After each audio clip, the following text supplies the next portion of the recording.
the steady rhythm of Jack Maddox's sanding-filled workshop. His movements were methodical, almost mechanical, as he ran the paper over the oak's surface in smooth, even strokes. Sweat trickled down his temple, but he didn't pause to wipe it away. The large dining table was taking shape beneath his hands, another piece that would outlast its maker. Just like his father's work had outlasted him, sawdust hung in the air, catching the late afternoon sunlight that streamed through the high windows of the converted barn. The scent of wood and varnish permeated everything: his clothes, his skin, his very being. It was the smell of honesty, of things that couldn't pretend to be something they weren't. The rumble of a motorcycle engine broke through his concentration. Jack didn't look up as the door swung open and heavy boots stomped across the concrete floor. "World's angriest Buddha at work again, I see." Jace's voice carried across the workshop that Jack's hands didn't falter in their rhythm. "Table needs to be done by next week." Jace approached, running a calloused hand over the edge of the oak. "Carter order." "Yeah." Jack finally straightened, his back protesting after hours bent over the wood. He was 38, but felt a decade older these days. "Anniversary present. Nice to see some people's marriages work out." Jace pulled up a stool, his dark eyes studying Jack's face. "Heard anything?" Jack sat down the sandpaper and reached for a water bottle. "She filed for another delay on the hearing." "Christ." Jace shook his head. "It's been what, 10 months? How many delays is that now?" "3. Jack's voice was flat, emotionless. "Her lawyer says she's gathering more financial information." "You mean she's trying to find more ways to bleed you dry?" Jace ran a hand through his dark hair. "What more does she want? She already took half your savings." Jack wiped his hands on a rag. "Technically, it was our joint account. Yeah. And technically, she was supposed to be faithful in your 8-year marriage. But that didn't stop her from screwing half of Greenville, did it?" Jack's jaw tightened, but he said nothing. The betrayals had stopped hurting months ago. Now, there was just a hollow space where something else used to be. "Sorry, man." Jace sighed. "I know you don't need the reminder. It's fine." Jack reached for a different grid of sandpaper. "Water under the bridge. Water under the bridge." Jace snorted. "She emptied your accounts, slept with multiple men, tried to turn your family against you, and is still dragging out this divorce to squeeze every penny she can. That's not water, Jack. That's sewage." Jack finally looked up, his blue eyes hard. "What do you want me to do, Jace? Scream? Break things? That won't change anything." "No, but might make you feel human again." Jace stood up, pacing the workshop. "You've been like this stone statue since you found those texts on her phone. It's like you shut down." "I'm focused." Jack returned to sanding his strokes, perhaps a bit harder than necessary. "On what? Revenge?" A slight smile curved Jack's lips. "On getting free, cleanly," Jace laughed, but there was little humor in it. "Nothing clean about divorce, buddy, especially not with someone like Delaney. She's a piranha in designer clothes." Jack didn't argue. He'd seen firsthand how his wife had transformed over the years. From the warm, lively barista who'd been impressed by his work ethic and craft, to the cold, status-hungry woman who saw his family business as quaint and limiting. The woman who'd siphoned money from their accounts and transferred it to her mother under the guise of family help. The woman who smiled to his face while undermining him to his clients and family. "She can have the money," Jack said finally. "I just want her name off my business." "And you think she'll let that happen without a fight?" Jace shook his head. "You built something solid here, Jack. This place is worth something, and Delaney knows it. She wants her cut." Jack ran his hand over the oak, feeling the grain beneath his fingertips. "Some things aren't for sale. Tell that to her lawyer." Jace checked his watch. "Listen, a few of us are grabbing drinks at Miller's. You should come." "Can't. Need to finish this section before I quit for the day. Work will be here tomorrow, Jack. So will the divorce." Jack picked up his tools again. "One thing at a time." Jace sighed in defeat. "All right, Buddha. Keep meditating over your wood. But my offer stands if you change your mind." Jack nodded, already back in his rhythm as Jace headed for the door. Just before leaving, his friend paused. "Jack, yeah, she doesn't get to take this from you two. Your life. You're right to have one outside the shop." Jack looked up, meeting Jace's concerned gaze. "I know, do you?" Jace asked, "Because from where I'm standing, she's winning if you're just existing." After Jace left, the silence descended again, broken only by the sound of sandpaper on wood and Jack's steady breathing. He worked until darkness fell, until his arms ached and his eyes burned. Only then did he put down his tools and lock up the workshop. The house felt too big now, too empty, even though he'd grown up here and lived alone for years before meeting Delaney. Her traces were long gone: clothes, decorations, the expensive wine glasses she'd insisted they needed. But somehow her absence was louder than her presence had ever been. Morning sunlight filtered through the kitchen curtains as Jack sipped his black coffee. The clock on the wall ticked steadily, a sound that had comforted him since childhood. His mother had always insisted on real clocks, not digital ones. Something shouldn't be rushed, she'd say. The knock at the back door came right on schedule. Tess Maddox never arrived early or late. She simply appeared when she was meant to. "Doors open," Jack called. Tess entered with the confidence of a woman who knew her place in the world. At 61, she carried herself with the straight-back posture of the nurse she'd been for 30 years. Her silver streak hair was pulled back in a practical bond, and her sharp eyes missed nothing as she surveyed her son. "You didn't sleep," she said, setting down a container on the counter. "I had tea," wasn't a question. So Jack didn't bother denying it. "Finished the Carter table." "Good." She opened the container, revealing freshly baked biscuits. "Eat something." Jack took one to appease her, though he had little appetite these days. "You don't need to keep feeding me, Mom. And you don't need to keep telling me what I need to do." She fixed herself a cup of coffee and sat across from him. "Heard about the delay?" Jack's jaw tightened. "News travels fast." "It's Greenville." "We're practically telepathic." Tess studied him over the rim of her mug. "What's her angle this time?" "Who knows? More money. Probably. She always did have expensive taste." Tess's voice held no judgment, just observation. "Remember when she redid your kitchen? $6,000 for countertops." Jack remembered the fight that had followed when he'd questioned the expense had been their first major one. Delaney's tears, her insistence that he didn't understand how important appearances were, how people judged their success by such things. "She was different at the beginning," he said quietly. Tess considered this. Was she, or was she just better at hiding who she really was?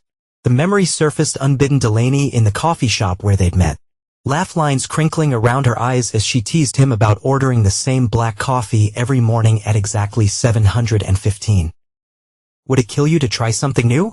she'd asked, sliding a different cup across the counter on the house. "If you hate it, you never have to see me again." He hadn't hated it.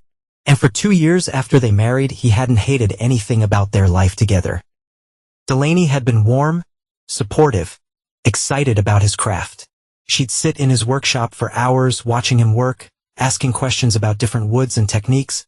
But then came the slow transformation, the invitations to parties with people who had more money than sense. The complaints about the house's family home for 3 generations being too rustic. The hints that he could make more money if he mass-produced his designs instead of creating custom pieces. "What happened to that girl who loved my work?" he'd asked once during a particularly heated argument. Laugh had been brittle. She grew up and realized that craftsmanship doesn't pay the bills like she thought it would. The memory dissolved as Tess spoke again. "She came by the hospital before I retired. Did I ever tell you that?" Jack looked up surprised. "No, when, about 2 years ago, brought flowers, told the nurses what a wonderful mother-in-law I was." Tess's lips thinned. "All for show, of course. She wanted me to convince you to take out a loan for that spa retreat. She wanted to open. You never mentioned it because I knew you'd say no, and she'd blame me for poisoning you against her idea." Tess took another sip of coffee. "She was always playing angles, Jack, always looking for leverage." Jack nodded slowly. His mother had seen through Delaney from the beginning, though she'd kept her counsel until last. Even then, she'd been measured in her criticism, allowing him to make his own decisions. "I should have listened to you," he admitted. "You loved her," Tess said simply. "Love makes fools of the wisest people." "Not anymore." His voice hardened. "I'm done being a fool." Tess reached across the table and squeezed his hand, a rare physical gesture from a woman who normally expressed affection through food and practical help. "Good, because I think she's planning something." Jack's eyes narrowed. "What do you mean?" "Ginny called yesterday. Said Delaney showed up at Madison's birthday party." "What?" Jack set down his coffee mug with too much force, liquid sloshing over the rim. "She wasn't invited." "Of course not. But she brought a gift and acted like everything was normal. Hugged everyone. Asked about the family business." Told stories about when you two were together. Tess's expression darkened. Classic Delaney performance. Anger flashed through Jack. Brief but intense. Madison was his niece. She was 10. She shouldn't be dragged into this mess. What did Ginny do? What could she do? Make a scene at her daughter's party. Tess shook her head. She let play out. Then called me after. Jack ran a hand over his face, feeling the stubble he hadn't bothered to shave. Why would Delaney do that? The family made it clear whose side they were on months ago. That's what concerns me. Tess leaned forward, her gaze intent. She's setting something up. Right before she left, she whispered to me that she's got news for court. Like she wanted me to tell you. The pit of Jack's stomach tightened. Delaney never did anything without purpose. If she was trying to get a message to him, it was part of a larger strategy. Did she say what kind of news? No, but she looked. Tess paused, searching for the right word. Triumphant. Like she won a prize. Jack stood, carrying his mug to the sink. His mind was already racing through possibilities. None of them good. Whatever she's planning, I'll handle it. I know you will. Tess began gathering her things. Just don't underestimate her, Jack. A cornered animal is always the most dangerous. He nodded, gazing out the window at his workshop. I won't. After Tess left, Jack returned to his work. But his mind kept circling back to Delaney's words. News for court. What could she possibly have that would change the momentum of the proceedings? They had no children. Their assets were well documented. And the infidelity was established fact. What was left to leverage by evening? The uneasiness had settled into his bones like a deep ache. He found himself digging through old papers in his office, reviewing financial records, text messages, emails, anything that might give him a clue about what Delaney was planning. Nothing stood out. But the feeling that something was coming, something he wasn't prepared for, wouldn't leave him. It followed him into restless sleep, where he dreamed of Delaney smiling at him across a vast table, sliding a cup across the surface. Drink it, she said in the dream. If you hate it, you never have to see me again. But when he looked down, the cup was empty. 3 days later, Jack was finishing up client paperwork when his phone buzzed. The text was from Jenny, his sister-in-law. Did you know Delaney's trying to friend Madison on TikTok? Jack stared the message, his jaw clenching. First the birthday party, now this. He texted back quickly, block her. I'll handle it. The reply came almost instantly. Already done. This is getting weird, Jack. What does she want? I don't know. But I'll find out. Jack sat down his phone and leaned back in his chair, a cold anger settling in his chest. Using a child to get to him was a new low even for Delaney. Madison was an innocent, and all this a little girl who'd been confused and hurt when her aunt had suddenly disappeared from family gatherings. His cell rang, and he answered without checking the ID. Yeah, Jack, it's Marla. He straightened in surprise. Marla Ayres had been Delaney's best friend for years. They hadn't spoken since the separation. What do you want? To warn you. Her voice was tight, strained. Delaney's on the warpath. She's telling everyone who'll listen that you're trying to cheat her out of what she deserves. That's nothing new. Jack kept his tone neutral, though his grip on the phone tightened. She's been saying that for months. This is different. Marla hesitated. She says she has something that's going to change everything at the hearing. Something that'll force you to settle on her terms. The same uneasy feeling that had plagued him since Tess's visit intensified. Did she tell you what it is? Another pause. Not exactly, but she's been acting strange. Triumphant 1 minute, terrified the next. Whatever she's planning, I don't think it's fully thought through. Why are you telling me this, Marla? You've been in her corner from the beginning. Because I know what really happened with you too. Her voice dropped. I know she was the one who cheated first, who lied about everything. And now she's dragging a child into it. What child? Jack interrupted, his pulse quickening. What are you talking about? Madison. Trying to contact her online. It's crossing a line, and I know you said dragging a child into it. Those were your exact words. There was silence on the other end, then a soft curse. I've said too much already. Just be prepared, Jack. That's all I can say. The line went dead. Jack sat motionless. The phone still pressed to his ear as his mind raced a child. Could Delaney be claiming? No, it wasn't possible. They hadn't been intimate for months before the separation. There was no way. But if not that, then what? His stomach churned. The court date was in 3 days. Whatever Delaney was planning, it would happen then. He needed to be ready. Jack unlocked a drawer in his desk and pulled out a worn leather journal, his father's old business log that he'd repurposed. Inside were carefully documented dates, times, and events from the past year. Every interaction with Delaney, every suspicious withdrawal from their accounts, every text message with conflicting stories, a meticulous record of a marriage's dissolution. He flipped to a blank page and added today's date, followed by notes about Ginny's text and Marla's call. Then he sat back, staring at the wall of his office. If Delaney wanted to play games, he would be ready. But he wouldn't play by her rules. The next morning, Jack drove to the bank and requested complete records of all transactions from their joint accounts for the past year. Then he visited his lawyer, Calvin Rees, a gray-haired man with tired eyes and a reputation for thoroughness rather than flair. "I think Delaney's planning something for the hearing," Jack explained, sliding the journal across the desk. "Something about a child." Calvin's eyebrows rose as he flipped through the pages. "You think she's claiming pregnancy? After all this time, I don't know. But whatever it is, it won't be the truth. Truth is subjective in family court, Jack. You know that by now." Calvin adjusted his glasses. "What we need is evidence. Hard facts that can't be disputed." Jack nodded. "That's why I'm here." They spent the next hour reviewing the journal, with Jack explaining each entry in detail.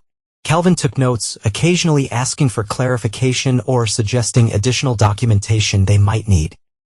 "If she does claim pregnancy," Calvin said, "finally we can request a paternity test. But that takes time. And in the interim, the judge might rule in her favor on temporary support. Family court tends to err on the side of caution when there's a potential child involved. So we need to prove it's not possible." "Exactly. And for that, we need to establish where you were on any date she might claim conception occurred." Calvin tapped his pen against the desk. "You said you've been sleeping at your workshop for the past month or so." "Yes. Ever since I found out she tried to access my business accounts." "Good.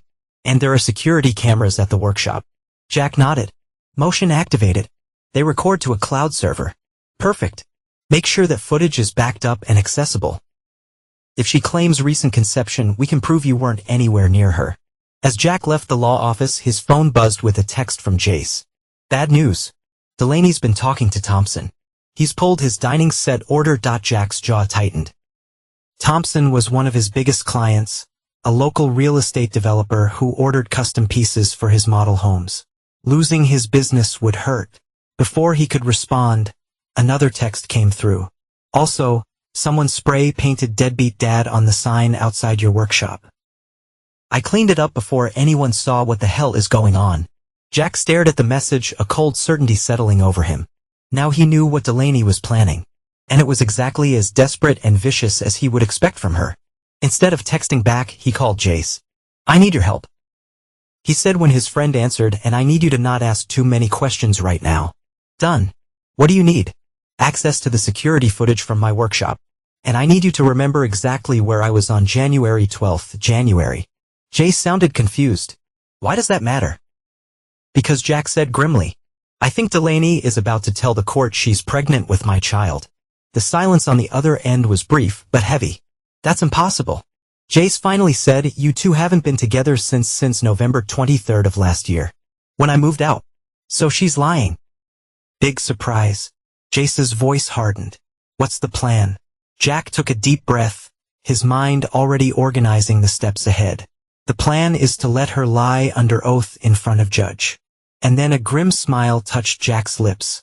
"And then we show her what happens when you play games with the wrong person." The courthouse loomed against the bright spring sky, its stone facade imposing and immutable. Jack stood at the bottom of the steps, straightening his tie. He'd chosen as attire carefully a dark blue suit he'd had long before meeting Delaney. Nothing flashy or expensive. He looked like what he was, a hard-working business owner, not trying to impress anyone. Jace pulled up on his motorcycle, parking it at an angle before joining Jack. Despite the occasion, he hadn't abandoned his usual style: black jeans, boots, and a leather jacket over a button-down shirt. "Ready for this?" Jace asked, his gaze scanning the courthouse entrance.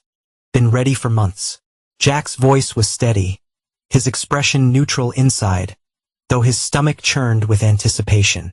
Not anxiety, he was long past that, but the focused tension of someone preparing spring a trap. They climbed the steps together, passing through security and navigating the halls to courtroom C. Jack's lawyer was already there, arranging papers at the defense table. Calvin Reese nodded in greeting, his expression giving away nothing. "Everything in order?" Jack asked quietly as he took his seat. "All set." Calvin patted a manila folder. "Let's see what happens." They didn't have to wait long. The murmur of conversation in the courtroom died as the doors opened and Delaney entered with her attorney, a sharp-faced woman named Miranda Phelps who specialized in high-conflict divorces. Jack heard Jace's low whistle from the row behind him. "Jesus, she's playing the Hallmark card." It was an apt description. Delaney had always known how to dress for effect, and today was no exception. Her flowing cream-colored dress did nothing to hide the obvious swell of her belly. Her honey blonde hair fell in soft waves around her face, and she'd opted for minimal makeup that emphasized her natural glow. She looked every inch the radiant mother-to-be. Jack kept his expression perfectly blank as their eyes met across the courtroom. Delaney's lips curved in a small, secret smile, the same one she'd given him countless times before when she thought she had the upper hand. It had once made his heart race. Now it only confirmed what he already knew. "All rise," the bailiff called. The Honorable Judge Odessa Gaines presiding. Judge Gaines entered briskly, her robes flowing around her tall frame. At 55, she had the reputation of being fair but uncompromising, with little patience for theatrics. Her dark eyes swept the courtroom as she took her seat. "Be seated," she said, her voice crisp as she opened the file before her. "We're here for the continuation of divorce proceedings in the matter of Maddox versus Rourke Maddox. I see there have been several delays in this case already." She looked up, her gaze sharp. "I do not appreciate my court's time being wasted, so I hope we can make progress today." Miranda Phelps stood all polished confidence. "Your Honor, we believe we can. In fact, there have been significant developments that impact the financial considerations of this case." Judge Gaines raised an eyebrow. "Proceed." "If it pleases the court, my client would like to make a statement regarding her current condition." The judge gestured for Delaney to stand. She did so with graceful care, one hand resting protectively on her belly. "Mrs. Rourke Maddox, you have something to add to these proceedings." "Yes, Your Honor." Delaney's voice was soft but clear, with just the right tremor of emotion. "I'd like the court to be aware that I'm carrying Jack's child." A murmur rippled through the courtroom. Jack remained motionless, his eyes fixed on a point just above the judge's head. Beside him, Calvin scribbled a note on his legal pad. Judge Gaines's expression didn't change. "I see. And how far along are you, Mrs. Rourke Maddox?" "For months, Your Honor." "And when did you inform Mr. Maddox of this pregnancy?" Delaney's eyes glistened with tears that didn't quite fall. "I haven't had the opportunity. Jack has refused to speak with me directly since our separation. All communication has been through lawyers." The judge turned her penetrating gaze to Jack. "Mr. Maddox, were you aware of your wife's pregnancy?" Calvin started to rise, but Jack put a hand on his arm. "I'll answer," he said quietly. Then to the judge, "No, Your Honor. This is the first time hearing of it."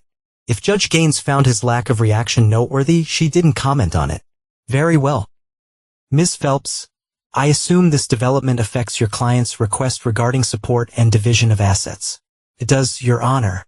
Miranda stepped forward, handing a document to the bailiff. "We prepared an amended petition that takes into account the needs of Mrs. Rourke and her child." As the bailiff delivered copies to Calvin and the judge, Jack finally looked directly at Delaney. Her face was a perfect mask of vulnerability and hope. But her eyes told a different story. They were calculating, triumphant. She thought she'd won. The corner of Jack's mouth twitched in what might have been the ghost of smile. Judge Gaines scanned the amended petition, her expression growing more severe with each page. "Ms. Phelps, this is quite a significant increase from your original requests." "Yes, Your Honor, but given the circumstances." "The circumstances being a pregnancy that was not disclosed until this moment, despite multiple hearings." The judge set the papers down. "Mrs. Rourke Maddox, when exactly did this pregnancy occur? Given the timeline of your separation, I'm finding the math interesting." Delaney's hand fluttered to her throat in a gesture Jack recognized all too well, her tell when she was about to lie with extra conviction. "Jack and I had a moment of reconciliation about 2 months after he moved out. In mid-January, I see Judge Gaines turn to Jack. Mr. Maddox, is this accurate?" All eyes in the courtroom shifted to him. This was the moment, the fulcrum upon which everything would turn. Jack met the judge's gaze steadily. "No, Your Honor," he said, his voice clear and firm. "That never happened. Not once, not even by accident." A muscle twitched and Judge Gaines's jaw. She looked between the two of them. They made a note on her pad. "We appear to have conflicting testimony. Miss Phelps, can your client provide any evidence of this reconciliation?" Miranda leaned over to whisper to Delaney, who nodded and whispered back. The attorney straightened. "Your Honor, the evidence of the reconciliation is self-evident." She gestured to Delaney's belly. "Mrs. Rourke Maddox is carrying Mr. Maddox's child." "That's circular reasoning, Counselor," Judge Gaines said dryly. "The pregnancy is the result you're claiming, not evidence of how it occurred." "With respect, Your Honor," Calvin interjected. Rising, "We contest the claim that Mr. Maddox is the father of this child." Delaney gasped softly, her hand pressing against her heart in a picture of wounded innocence. "How could you say that, Jack?" Her voice trembled. "After everything we've been through," Jack said nothing, his expression unchanged. "Your Honor," Miranda said quickly, "my client is willing to submit to paternity testing after the birth. But in the meantime, she requires support for her medical needs and preparation for the child." Judge Gaines's brow furrowed. "Mr. Reese, what is your client's position on interim support?" Calvin glanced at Jack, who gave a nearly imperceptible nod. "Your Honor, my client is willing to provide reasonable support if paternity is established. However, we believe that Mrs. Rourke Maddox's claim about the timing and circumstances of conception is false, and we're prepared to provide evidence to that effect." "Very well." The judge checked her calendar. "Given the sensitive nature of these claims, I'm going to recess for 30 minutes. When we reconvene, both parties will present their evidence regarding the alleged reconciliation. We'll proceed from there." She banged her gavel once. "Court is in recess." As people began to file out, Jack remained seated, his eyes forward. He could feel Delaney's gaze burning into him from across the room. "You're handling this well," Calvin murmured, arranging his papers. "Most men would be on their feet, shouting by now. That's what she's counting on." Jack replied quietly. "She wanted me to lose control, to look guilty or defensive." Jace leaned forward from the row behind. "She doesn't know you as well as she thinks she does." Outside in the hallway, Jack caught sight of Delaney huddled with Marla near the water fountain. Their voices were low but intense. Jack positioned himself near a bench where he could overhear without being obvious about it. "This is insane, Delaware." Marla's face was tight with tension. "You're playing with fire. It's going to work." Delaney hissed back. "He won't risk going public with how cold he really is. This town still thinks he's some damn saint. He'll settle. And if he doesn't, he will." Delaney's voice hardened. "He has to. I'm out of options, Marla. The credit cards are maxed. Mom's threatening to sell the condo if I don't start making payments. This is my only way out." "What about Wyatt? Does he know you're doing this?" Delaney's laugh was bitter. "Wyatt goes to me the minute I told him I was keeping it. He wanted nothing to do with a baby. Said his business was just taking off. Couldn't afford the distraction. So Jack is your backup plan." "Jack is my ticket to stability.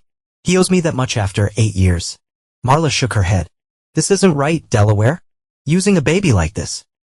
Using Delaney's voice rose slightly before she controlled it. "I'm securing my child's future. Jack's business is worth something. With alimony and child support, I can start over.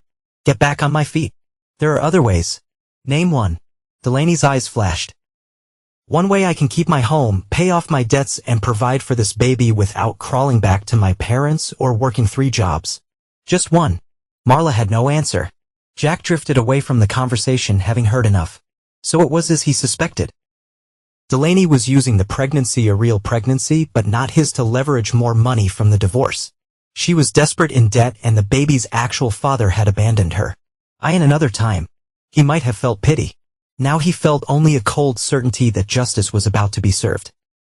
Back in the courtroom, Judge Gaines called for silence as she retook the bench. "We'll begin with the petitioner, Mrs. Rourke Maddox. When exactly do you claim this reconciliation occurred?" Delaney stood, one hand supporting her back in the posture of a woman carrying a precious burden. "January 12th, Your Honor. In the evening." "And where did this occur?" "At the house we shared. Jack came by to pick up some tools he'd left in the garage. We started talking about old times and she lowered her eyes. One thing led to another. Mr. Maddox, your response. Jack stood, his voice steady. That's not true, Your Honor. On January 12th, I was working in my shop all night on a rush order for a client. I never went to the house. Can you prove your whereabouts on that date? Jack nodded. Yes, Your Honor. My workshop has security cameras that record to a cloud server. I have footage showing me at the shop from 7 p.m. on January 12th until 6 a.m. the following morning. Delaney's confident expression faltered slightly. Miranda whispered something to her and she nodded, composing herself. Additionally, Jack continued, I have time-stamped order records showing I was working on a custom dining set for the Harrison family that night with delivery scheduled for January 14th. The Harrisons can confirm they picked up their completed order on that date. Judge Gaines nodded. Mr. Reese, please provide this evidence to the court. Calvin handed a flash drive to the bailiff. The security footage is on this drive, Your Honor, along with PDFs of the order records and emails confirming delivery. As the court clerk set up a laptop to review the footage, Miranda Phelps rose. Your Honor, even if Mr. Maddox was at his workshop that evening, Mrs. Rourke Maddox could have visited him there. The existence of security footage doesn't disprove their encounter.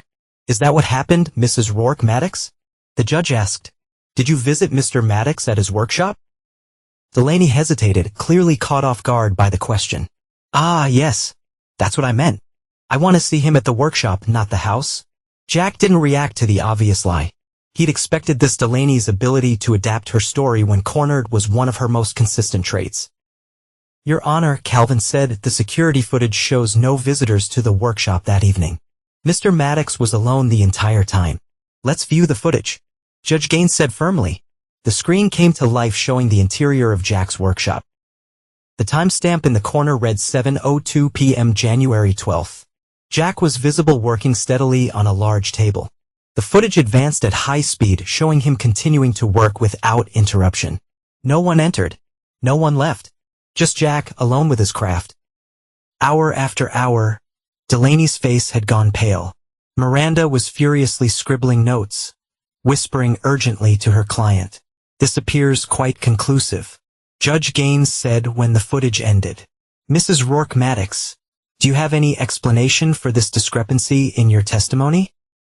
Before Delaney could answer, Jack spoke. Your Honor, if I may, there's one more piece of evidence I'd like to submit. Proceed. Jack nodded to Calvin, who produced a small digital recorder. This is a voicemail left by Mrs. Rourke Maddox for her friend Marla Ayres on February 28th of this year. Ms. Ayres provided this recording voluntarily. In the gallery, Marla sat rigid, her face a mask of tension. Delaney whipped around to stare at her, betrayal and fury in her eyes.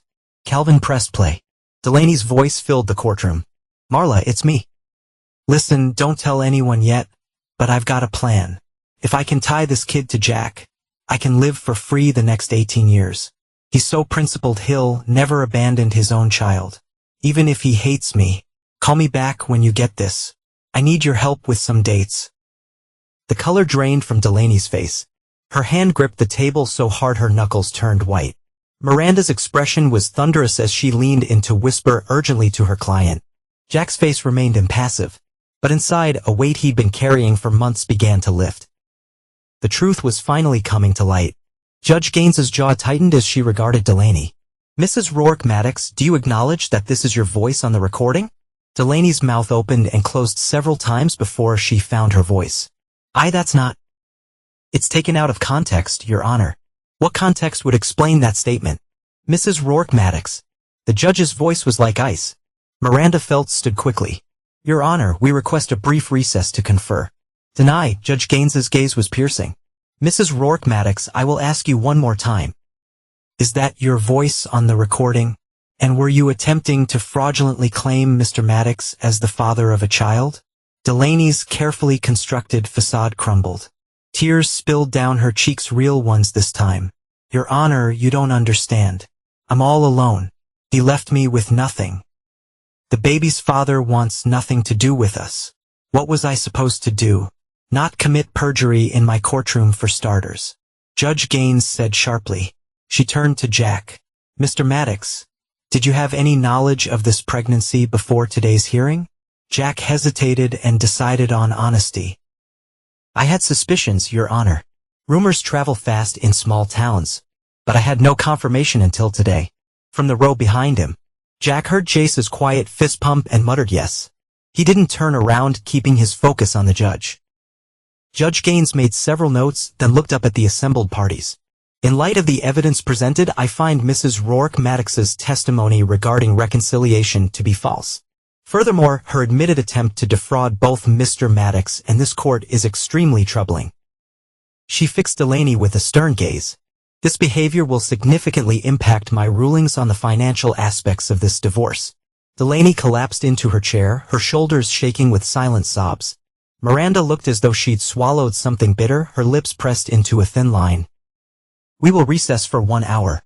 Judge Gaines announced. When we return, I will issue my ruling on all outstanding matters in this divorce.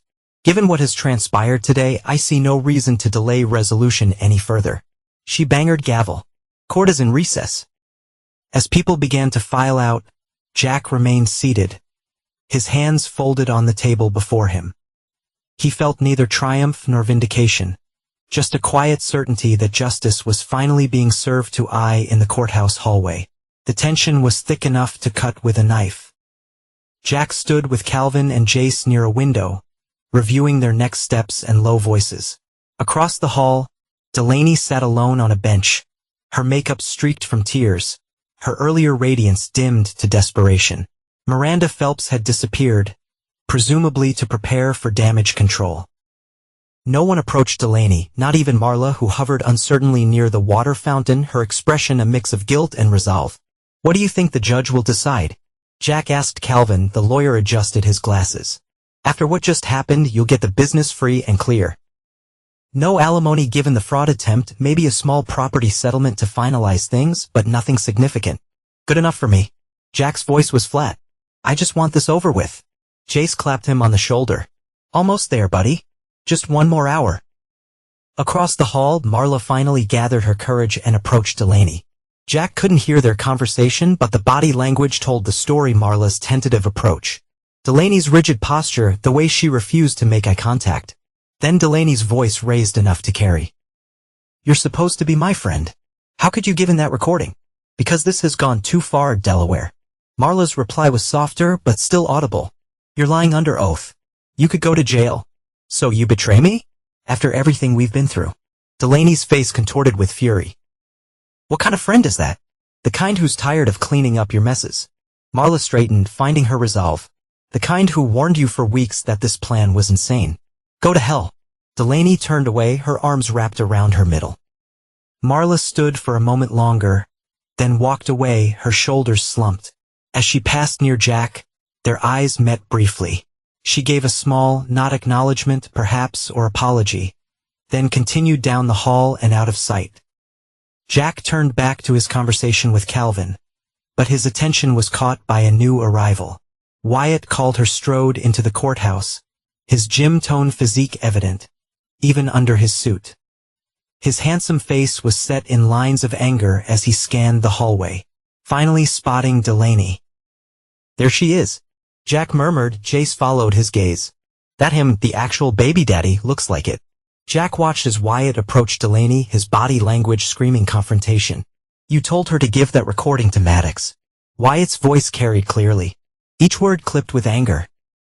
What the hell were you thinking, Delaney? She looked up at him, bewilderment replacing her despair. What? I didn't tell anyone anything. Marla betrayed me. Marla called me 20 minutes ago. Wyatt snapped. Said you told her to give me up if things went south for you in court. Said it was your insurance policy. That's not true.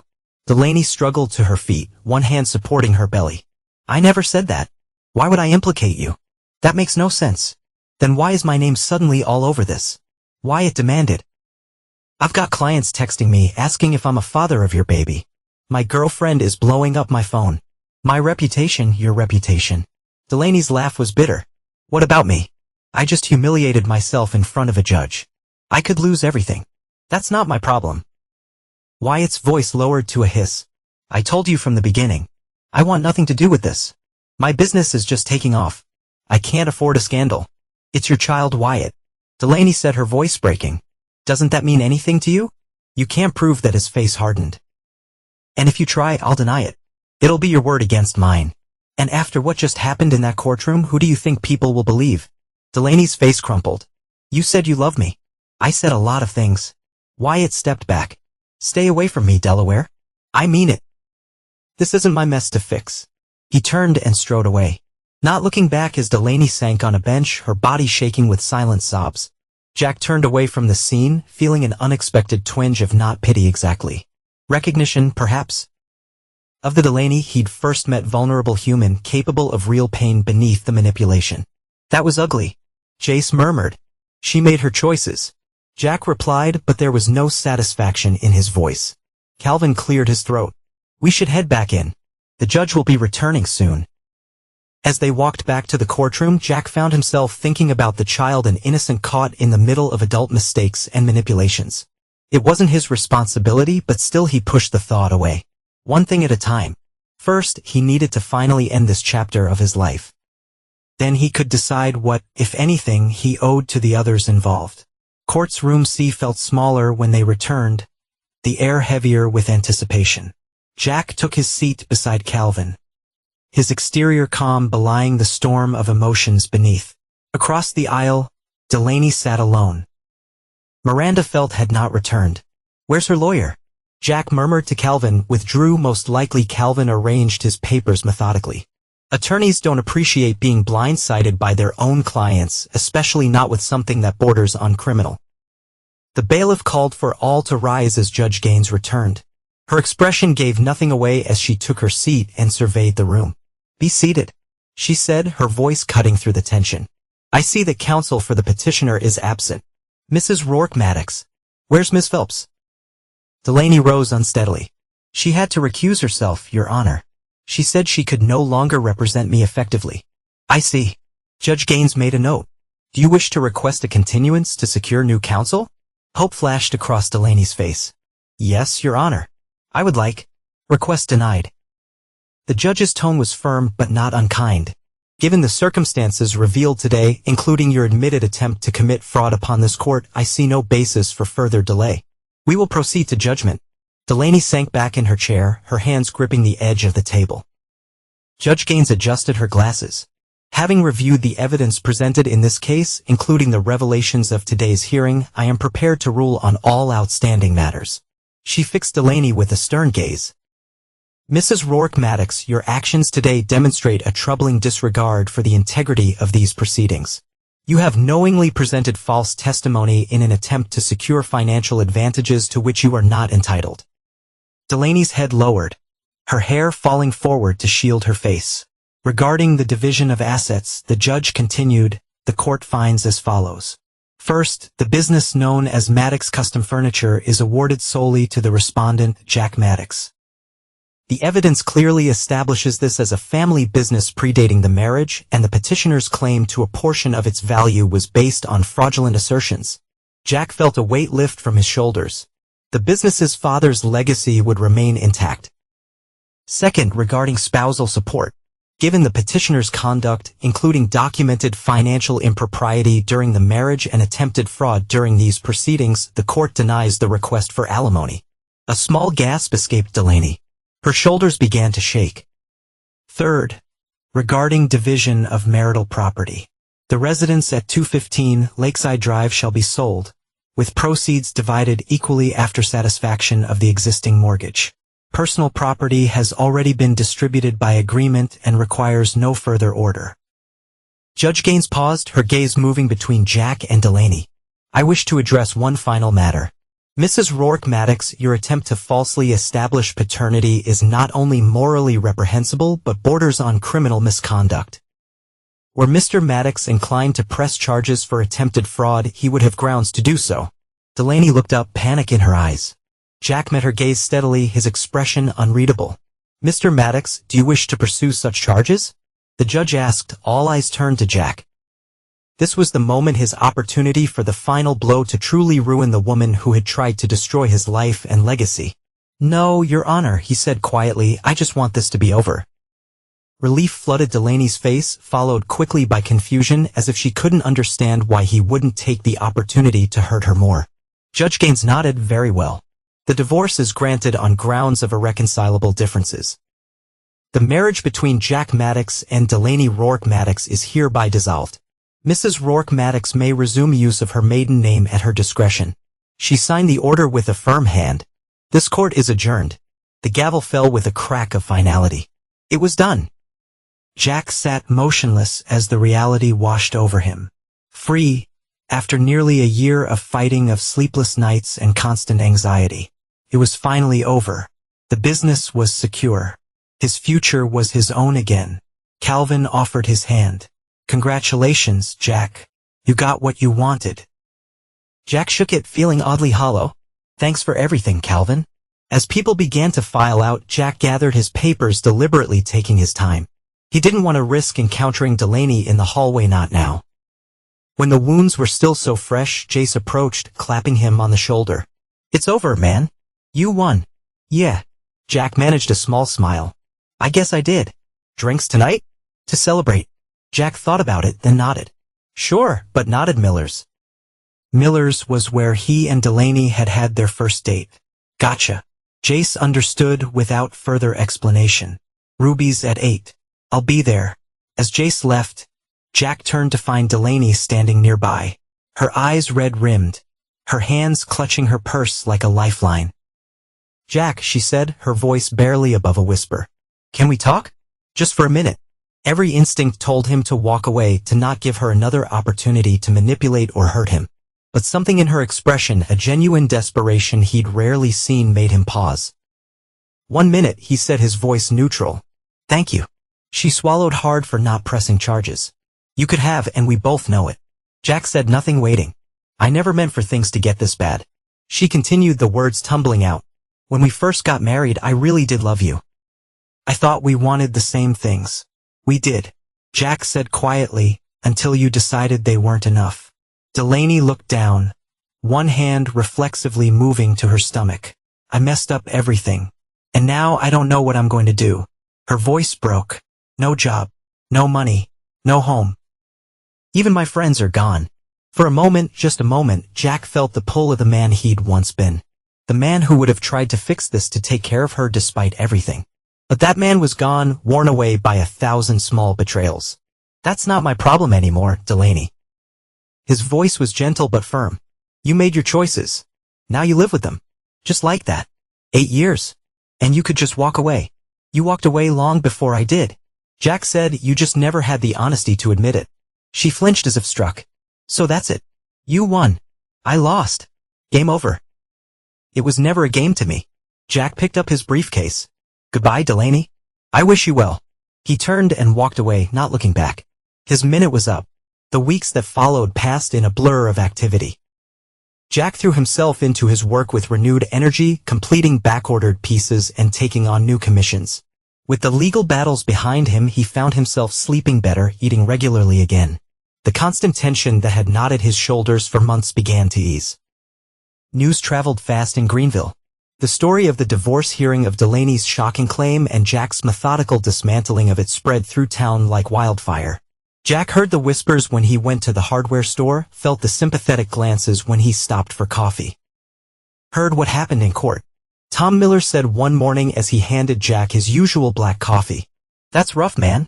Jack just nodded, not wanting to discuss it. But Tom pressed on. She really tried to pin another man's baby on you. That's cold. It's over now. Jack said, hoping to end the conversation. Yeah, well, you're better off. Word is, Wyatt Calder's denying the kid is too. Telling everyone who'll listen that Delaney's a liar who can't be trusted. Jack's hand tightened around his coffee cup. That's so. Yep.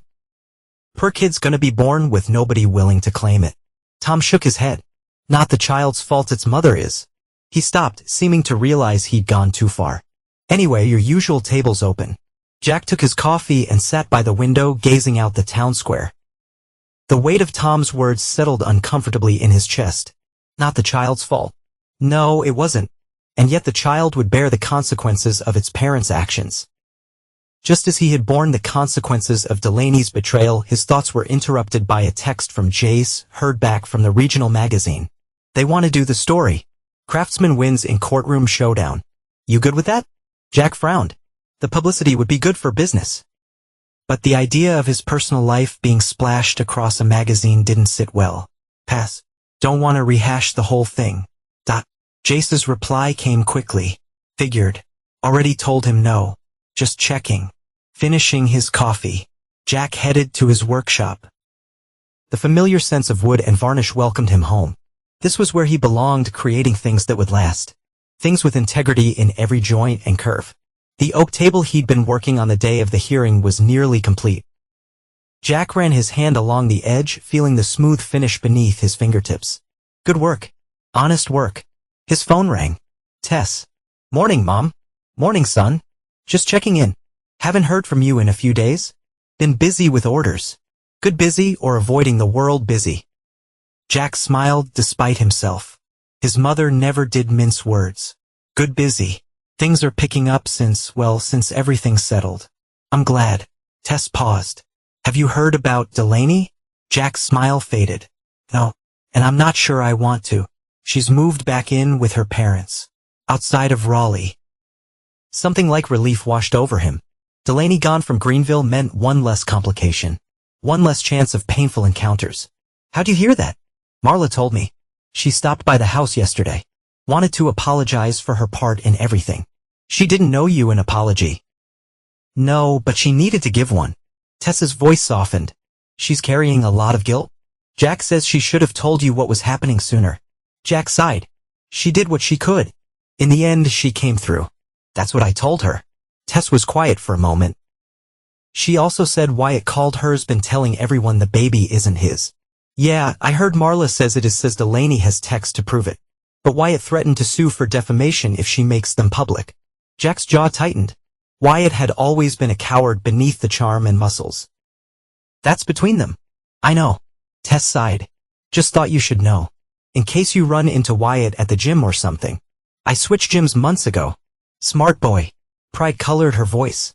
Your father would have been proud, you know, of how you handled all this. Jack swallowed against a sudden tightness in his throat. I don't want pride. I want peace. But I'll fight to keep it. That's my son. Tessa's voice was warm. Coming for dinner Sunday. Wouldn't miss it. After hanging up, Jack returned to the table, his mind churning with thoughts of Delaney, Wyatt, and the innocent child caught between them. None of it was his responsibility. He'd been clear about that in court and he'd meant it. And yet he pushed the thoughts away. He had work to do. Summer arrived with a vengeance, bringing humid heat that made the workshop nearly unbearable by midday. Jack adjusted his schedule, starting at dawn and finishing when the temperature became too much. Business was booming. He had orders backed up for 3 months and was considering hiring an apprentice to help with the simpler pieces. The Thompson account had returned with an apology for getting caught up in gossip. Jack had accepted the work but kept things strictly professional. Some bridges, once damaged, were never quite the same. One Tuesday morning, Jack was sketching designs for a custom headboard when the workshop door opened. He looked up to see Tess enter, carrying a wicker basket. Lunch, she announced, setting it on his desk. Since I know you won't stop to eat otherwise. Thanks, Mom. Jack set aside his pencil and opened the basket. Inside were sandwiches, fruit, and a thermos of iced tea. You didn't have to do this. I know that. Tess sat on a stool watching as he unwrapped his sandwich. Just wanted to see how you're doing. Really doing. Jack took a bite considering the question. Good, I think. Busy. The Carter order led to 3 more referrals. I meant personally, not professionally. Tess fixed him with her nurses. Gazed the one that had intimidated a generation of patients and hospital administrators alike. Jack sighed. I'm fine, Mom. Really? Are you sleeping? Yes. Eating regularly. When I remember seeing anyone, her tone was casual, but her eyes were sharp. Jack nearly choked on a sandwich. What? No. It's only been 3 months since the divorce was final. Just checking. Tess sipped from the thermos. Life goes on, Jack. Even after betrayal. He set down the sandwich, appetite fading. I know that. I'm just not interested in jumping back into all that. Oh, what? Human connection? Love? The messy, complicated business of sharing your life with someone. Exactly. Jack's voice was firm. I tried that. Look how it turned out. Tess studied him for a long moment. Do you know why your father never remarried after your mother died? The question caught Jack off guard. His father had raised him alone from the age of 8 after Jack's mother succumbed to cancer. The subject of dating had never come up. I assumed he was still in love with her. He was. Tess nodded. But that wasn't why he stayed single. He was afraid. Dad wasn't afraid of anything. Tess's smile was sad. We're all afraid of something. Jack, your father was afraid of risking his heart again, of opening up to that kind of pain a second time. She leaned forward. And do you know what he told me? Right before he died, Jack shook his head, throat tight. He said his biggest regret was letting fear make that decision for him. That he'd wasted years he could have spent loving again. This is different. Jack protested. Delaney didn't die. She betrayed me. Repeatedly. Yes, she did. Tess agreed. And that's her burden to carry, not yours. Your burden is deciding what to do with the lesson she taught you. She reached across the desk to take his hand. Will you learn to be more careful, more discerning? Or will you learn that love isn't worth the risk? Jack had no answer. The question settled into his chest like a stone. Tess squeezed his hand once, then changed the subject. The garden club wants to commission a bench for the town square. Memorial for old Mrs. Hadley. Thought you might be interested. He recognized the gift she was giving him space to consider her words without pressure. Send them my way. I've got some ideas that might work. They finished lunch talking of safer things, town gossip, the heat wave, Tess's upcoming book club meeting. As she prepared to leave, Jack walked into her car. Thanks for lunch, he said. And for the advice, you don't have to thank me for either. She reached up to pat his cheek. Just think about what I said. Your father was a good man. But even good men make mistakes. After she left, Jack returned to the workshop, but his concentration was broken. He found himself thinking about his father, the quiet strength he'd admired, but also the loneliness he'd sensed but never fully understood as a child. Had his father really regretted not opening his heart again? Or was that Tess's interpretation? Her way of nudging Jack back toward the world of the living? Either way, she'd given him something to consider. That evening, as Jack was closing up the workshop, his phone chimed with an email notification. The sender's name made his heart stutter. Delaney Rourke. His first instinct was to delete it unread. What more could she possibly have to say? But curiosity, or perhaps something deeper, made him open it. Jack, I know you probably never want to hear from me again. And I wouldn't blame you. What I did was unforgivable. I lied. I manipulated. I tried to use a child as leverage. There's no excuse for any of it. I'm not writing to ask for forgiveness. I know that's not possible. I'm writing because I owe you an apology, a real one, not the self-serving kind I gave in court. That I'm sorry, Jack, for everything, for the person I became during our marriage, for the ways I hurt you, for trying to take what wasn't mine. You were a good husband. You worked hard. You were faithful. You built something real with your hands. I couldn't see the value in that, because I was too busy wanting things that didn't matter. That I'm back home with my parents now. The baby is due in 2 months. It's a girl. I'm trying to figure out how to be a mother when I've made such a mess of everything else. I don't expect a response. I just wanted you to know that I understand what I lost, not the money or the status or any of the things I thought were important. But the chance to build a life with someone of integrity. Be well, Jack, you deserve that. Delaney. Jack read the email twice, searching for manipulation, the hidden agenda. But for once, Delaney's words seemed genuine. Perhaps hitting rock bottom had finally stripped away her artifice. That he closed the email without replying. What was there to say? Apology accepted. It wasn't. Not really. Some betrayals cut too deep for simple forgiveness. I hope your daughter has a better life. That went without saying that. And oh, silence was the only appropriate response. Their chapter was closed. Whatever happened in Delaney's new one was her responsibility, not his. And yet, as he drove home under a sky turning from blue to purple, Jack found himself thinking not of Delaney, but of the unnamed child, a little girl who would enter the world surrounded by complications not of her making. Would she have Delaney's honey blonde hair, her easy laugh from the early years, or would she take after Wyatt with a strong jawline and athletic build? It wasn't his concern. He reminded himself of that fact as he made dinner, as he sat on the porch watching fireflies dance across the yard as he prepared for bed. Not his concern, not his responsibility. The thought followed him in a sleep where he dreamed of a small hand reaching for his own. 2 weeks later, Jack received a letter in the mail. The return address was Delaney's parents' home in Raleigh. Unlike the email, this was harder to ignore, a physical thing demanding attention. That he set it aside as he prepared for his day, deliberately focusing on other things. There was what to select for the Hadley Memorial Bench. The Carter family had commissioned a custom crib for their first grandchild. The Thompson order needed final approval, but the letter sat on his kitchen counter like a living thing, drawing his eye whenever he passed. Finally, as evening settled over the workshop, Jack took the letter outside to the fire pit behind the building. He'd use it countless times to burn scraps and sawdust. Tonight, it would serve a different purpose. The letter was 2 pages written Delaney's flowing script. Jack didn't open it. Didn't need to. Whatever pleas or explanations or requests that contain wouldn't change anything. Couldn't change anything. He touched a match to one corner and watched as the flame caught, consuming Delaney's words unread. The paper curled and blackened, then collapsed into ash. Jack felt nothing as he watched it burn. No anger, no satisfaction, no regret. Just a quiet certainty that he'd made the right choice. The past was gone. All that remained was to build the future, one careful piece at a time. Back in workshop, Jack turned his attention to the oak table, the same one he'd been working on when Jace had visited nearly 6 months ago, the day he'd learned of Delaney's court delay.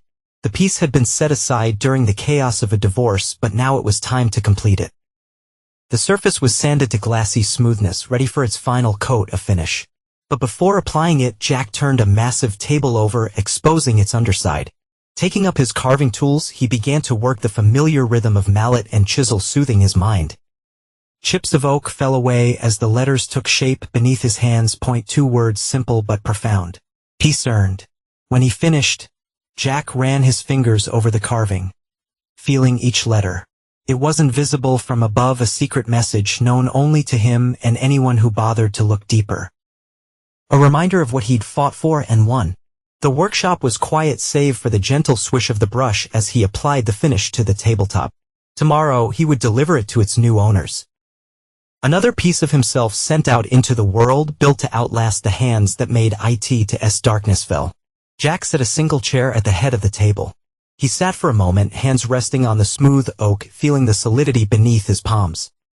Then he rose, turned off the lights, and locked the workshop behind him. Outside, Jace waited on his motorcycle, engine idling. Ready? Jace called over the rumble. Jack nodded, joining his friend.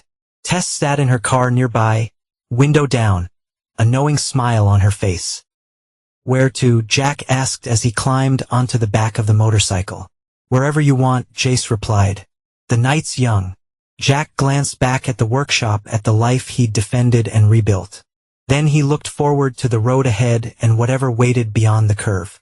Let's go, he said, not looking back.